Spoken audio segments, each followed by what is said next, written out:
কোথা দিয়ে শুরু করব আর কোথায় শেষ করব তাই নিয়ে আমি খুব দ্বিধা বিভক্ত।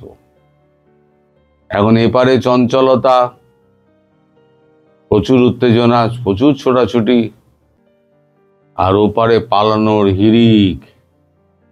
কে কোথায় কবে কখন কোথা দিয়ে পালাবে তার সব যোজনা হচ্ছে, পরিকল্পনা হচ্ছে। তা আমি ওই এপারের ব্যাপার আর ওপারের ব্যাপার নিয়ে একটু পরে আসছি। আগে বলবো আমি কালকে যে বিদায় সভার অনুষ্ঠান ছিল আলী রিয়াজের, দেখে আমার খুব কষ্ট লেগেছে। এখন এর সঙ্গে তুলনা কিরম করা যায় জানেন? কারুর বাড়িতে আত্মীয় পরিজন মারা গেছেন, বাড়ি কিরকম অবস্থা হয়, শোকস্তব্ধ, কেউ ফুঁপিয়ে কাঁদছেন, কেউ অঝরে কাঁদছেন। আমি দেখলাম যে 2-4 জনের চোখে প্রায় জল চলে এসছে। মানে দেখলাম মানে কি, আমি শুনলাম, যারা ওখানে ছিলেন তারা যে ব্রিফিংটা আমায় দিয়েছেন তারাই আমায় এটা বললেন। এখন সেখানে আমাদের ডক্টর ইউনূস তিনি 2-4টি কথা বলে তিনি থম মেরে বসে যান। তারপর শুরু করে আমাদের ডাস্টবিন শফিক। সে তো একেবারে হাত জোর করে, স্যার আমাদের যা ভুল ত্রুটি হয়েছে আমাদের ক্ষমা করে দেবেন, আমরা আমাদের সাধ্যমতো চেষ্টা করেছি, কিন্তু কিছু কিছু ক্ষেত্রে হয়তো আমরা বিফল হয়েছি, আমাদের আপনি ক্ষমা করে দেবেন ভুল ত্রুটি। আপনি আমাদের ছেড়ে সবাইকে চলে যাচ্ছেন, চোখে জল এসে গেছিল। আমার এত কষ্ট হচ্ছিল, আমি তখন নিজামীর গামছাটা খুঁজছিলাম, যে 9 বছর আয়নাঘরে ছিল না, তারপর নতুন গামছাটা নিয়ে এলো। আমি নিজামীর গামছাটা খুঁজছিলাম, আমার তো চোখের জলে তো আমি তো ফেসে যাবো। এখন তো গামছা লাগবে, তারপরে নিংড়োতে হবে, এত জল বেরোবে। শফিক প্রায় কেঁদে ভাসিয়ে দেয়, এরকম অবস্থায় যেন বাপচোদ্দ পুরুষ ছেড়ে চলে যাচ্ছে। এরপরে আবার একজন বলে ওঠেন, স্যার আপনি তো যাচ্ছেন, তাহলে পরে আমাদের কি হবে? আবার 2-1 জন বলেন, আমাদের জন্য একটু আপনি রাস্তা দেখুন, আমাদের একটু ব্যবস্থা করে দিন। তো আলী রিয়াজ তো কোনো কথা টথা বলেনি, সেরকম পালাতে পারলে বাঁচে। আজকে তার যাওয়ার কথা ছিল, সে আজকে যাচ্ছে না। এখানেই একজন রয়েছেন, এই ঐক্যমত্য কমিশনের এক রয়েছেন, মহাশয় রয়েছেন, তার বাড়িতে একটা নৈশ ভোজ আছে। সেই নৈশ ভোজটি তিনি অ্যাটেন্ড করবেন। অ্যাটেন্ড করে উনি কালকে এই 9টা সাড়ে 9টার দিকে রাত্রিবেলা উনি ফ্লাইট ধরে সোজা আমেরিকা। রইল ভোলা, তুললো ঝোলা, চললো ভোলা।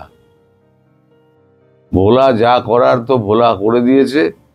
সরকারের বেশ কয়েক কোটি টাকা খরচা করে জলাঞ্জলি দিয়ে তারপরে তিনি ঝোলা তুলে চলে যাচ্ছেন। তার কি দায়বদ্ধতা আছে বাংলাদেশের প্রতি? তার কোন দায়বদ্ধতা আছে? এখানে আবার আপনাদের খলিলুর রহমান, তিনি 9 তারিখ অথবা তিনি 10 তারিখ যাচ্ছেন। এখন তারপরে সব কান্নার রোল উঠবে, ও মাঝি আমাগো ফেইলা যাই কই, একটা গান ছিল না, সেই গানের দুকলি আমার মনে পড়ে গেল। আমি প্রায় কেঁদে শুনে, আমি যখন শুনছি প্রায় আমি চোখ দিয়ে আমার ঝরঝর করে জল পড়ার মতো অবস্থা। আহারে, এদের কি দুর্গতি! এক, আমেরিকা হাত তুলে নিয়েছে, তারপরে এদের যে এই অবস্থা, কান্নাকাটি ছুটে গেছে, দম ছুটে গেছে। এরা কি আমেরিকার ভরসায় করেছিল?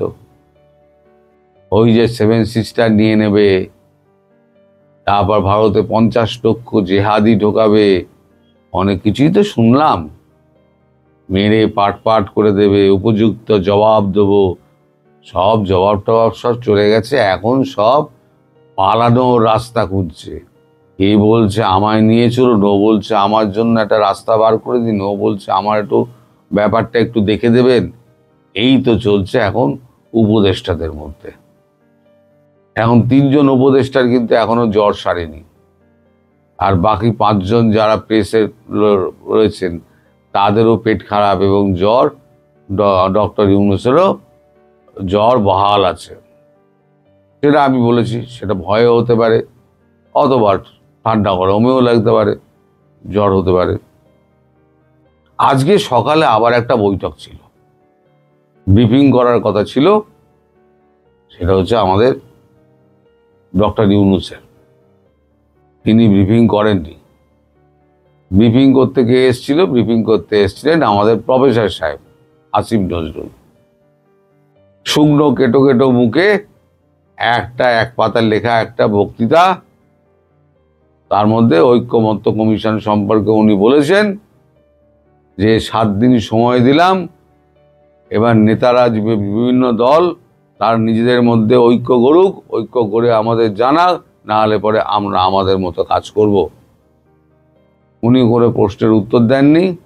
সব থেকে মজার ব্যাপার হলো ডাস্টবিন শফিক যে এত লাফাতো, যে কথায় কথায় স্টেটমেন্টের একেবারে ফুলঝুরি ঝরাতো, তাকে দেখলাম মুখ কাঁচু মাচু করে। এখন টিভিতে একটা আমরা ভিডিও দেখছিলাম এখন টিভির, সেখানে দেখলাম তিনি মুখ কাঁচু মাচু করে একটা চোরের মতো একটা চেয়ারের কোণে বসে রয়েছেন চুপ করে। তার এই অবস্থা দেখে আমি বুঝলাম যে তিনি বেশ ভয়ের মধ্যে রয়েছেন। তার মুখ দিয়ে রাগ কাটছেন না তিনি। গতকালকের ওই কান্নার রোল তার ভেতরে দমকে দমকে হয়তো উঠছে।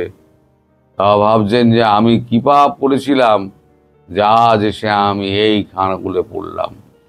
আমি এসে আজকে আমার আমও গেছে, আমার ছালাও গেছে, না থাকতে পারবো বিদেশে, না থাকতে পারবো দেশে। বিদেশে থাকলে কি হবে? আমি বলেছিলাম পৃথিবী আপনাদের কাছে ছোট হয়ে আসবে, ছোট হয়ে আসছে। আমার কথা তখন অনেকে তেতো লেগেছিল, সবাই বলেছিল গুজববাজ। এখন দেখুন যেখানে যেখানে ডক্টর গিয়েছেন, আমাদের ইউনূস গিয়েছেন, সেখানে বিপদের মধ্যে পড়েছেন। তিনি নয় কোনো মতে বেঁচে বেরিয়েছেন। কিন্তু শফিক টপিকের কি হবে? একবার শফিককেও দেখেছিলাম, যে শফিকের কি হাল হয়েছিল। ওরা যেখানেই যাক, পৃথিবীর যে প্রান্তে যাবে, আমি বলেছিলাম না, সেই প্রান্তে আওয়ামী লীগ এদেরকে তাড়া করবে, এদেরকে ছেড়ে কথা বলবে না। এই গেল তো দুটো। আজকে আর আমাদের ডক্টর ইউনূস কিন্তু আর সামনে টামনে আসেননি। তার বোধহয় কাঁপুনি একটু বেশিই দিচ্ছে, কারণ খবরের কাগজে বেরিয়েছে যে এপারে খুব রকম জবরদস্ত সমস্ত তোলপাড় হচ্ছে। এটা খবরের কাগজে বেরিয়েছে। আমি যে কপিটা আজকে সকালবেলা এই যে পোস্টটা আপনাদের দিয়েছি, সেই পোস্টটা খবরের কাগজেও বেরিয়েছে। আমার এটাই তো তোলা যায় না, ফলে আমি দেখাতে পারি না।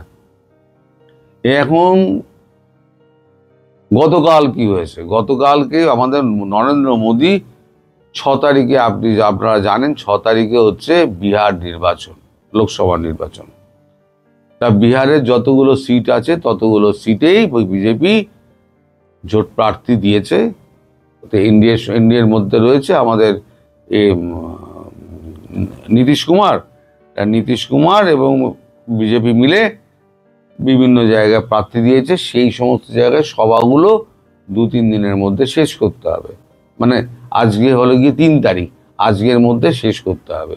কারণ 4-5 2 দিন অফ, 6 তারিখে ভোট হওয়ার 48 ঘন্টা আগে পর্যন্ত সমস্ত রকম প্রচার বন্ধ। তার অবর্তমানে যে চার্জ দেওয়া আছে সেটা হচ্ছে ডক্টর জয়শঙ্কর, রাজনাথ সিং, অজিত দোভাল এবং অমিত শাহের ওপরে।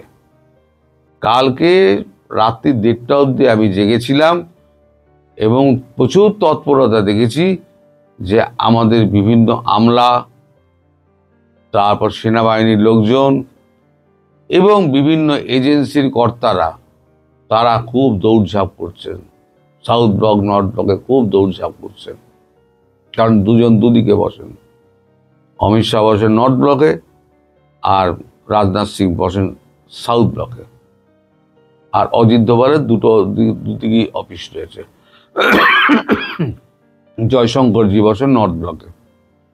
তো এদের নর্থ ব্লক সাউথ ব্লক এই সমস্ত করতে হচ্ছে। তারপরেতে রাত্রিবেলা আমি খবর পেলাম, আজকে যেটা খবর পেলাম, রাত্রিবেলাতে একটা জয়েন্ট কনফারেন্স, একটা রুম একটা করা হয়েছিল, করা আছে, সেটা হচ্ছে সাউথ ব্লকে। তখন সবার নর্থ ব্লকে যারা ছিলেন তারা সব সাউথ ব্লকে চলে আসেন, সাউথ ব্লকে এসে বাকি মিটিংটা ভোরবেলা অবধি হয়। এই যে ভোরবেলা অবধি মিটিংটা হয়েছে, মিটিংয়ে কি নির্যাস না নির্যাস, কি কথাবার্তা হয়েছে, বিশ্বাস করুন আমি বিন্দুমাত্র জানতে পারিনি। আমি এখানে বড় বড় কথা বলে দেবো, তারপরে সেটা ভুল প্রমাণিত হবে, ওটা বলার তো কোনো অর্থ নেই। আমার কাছে কোনো খবর আসেনি।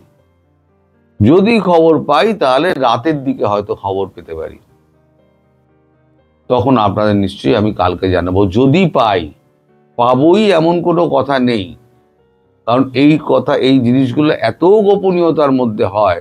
যেখানে একটা 6 তারিখ থেকে একটা এয়ার এক্সারসাইজ হবে, আর পাকিস্তানে একটা এয়ার এক্সারসাইজ অলরেডি চলছে। এখন পাকিস্তানের ব্যাপারে কথা হচ্ছে না বাংলাদেশের ব্যাপারে কথা হচ্ছে, সেটাও তো আমি জানি না। বলে আমি বলবোটা কি? অবশ্যই যদি পাকিস্তানের কথা হয় তাহলে পরে বাংলাদেশের কথাও আসবে, কারণ এখানে ধরা হয়েছে ত্রিশূলের দুটো ফলা, একটা হচ্ছে পূর্ব পাকিস্তান, একটা হচ্ছে পশ্চিম পাকিস্তান, আর মধ্যখানে একটা হচ্ছে অস্ত্র, যেটা বর্ম থাকে, অস্ত্র। তো ত্রিশূলের তো 3টে দিকই তো, মানে 2টো দিকই আছে, তা 2টো দিকই নিয়ে আলোচনা হওয়ার কথা। এখন দেখা যাক সে আলোচনাটা কতদূর কি হয়েছে। তবে এদিকে যেমন তৎপরতা, ওদিকে পালানোর তৎপরতা, এদিকে আক্রমণের তৎপরতা, ওদিকে পলায়নের তৎপরতা। এই দুই তৎপরতার মধ্যে কে জেতে আর কে হারে, এখন সেটা দেখার জন্য আমি বসে আছি। অনেকদিন আগে আমি বলেছিলাম আমার এখন গ্যালারিতে বসে খেলা দেখার সময়, সেই সময়টা কিন্তু এসে গেছে। এখন চুপচাপ বসে বসে দর্শক আপনারা খেলা দেখুন, কেমন খেলা জমে যাবে, সার্কাস পার্টি কিরকম ন্যাজে গোবরে হবে আর কিরকম দৌড়াবে, পুরো দৌড়ের ওপর থাকবে। ভারতবর্ষে এদেরকে দৌড়ের ওপরে রেখে দেবে। আপনারা শুধু চুপ করে ধৈর্য ধরে কটা দিন বসে থাকুন। আর শেখ হাসিনা যা বলে দিয়েছেন, তিনি ফিরবেন, খুব শীঘ্রই ফিরবেন, এবং সুস্থভাবে প্রধানমন্ত্রী হিসেবেই ফিরবেন। আমি আজও বলছি উনি প্রধানমন্ত্রী হিসেবেই ফিরবেন। কি ইকুয়েশনে ফিরবেন না ফিরবেন সেটা গোপনীয়, সেটা আমি ভাঙতে পারবো না, সেটা সরকারি একটা পরিকল্পনার ব্যাপার। এটা নিয়ে আমায় অনুরোধ করবেন না, আমি বলতে পারবো না। সবাই ভালো থাকবেন, সুস্থ থাকবেন এবং সাবধানে থাকবেন।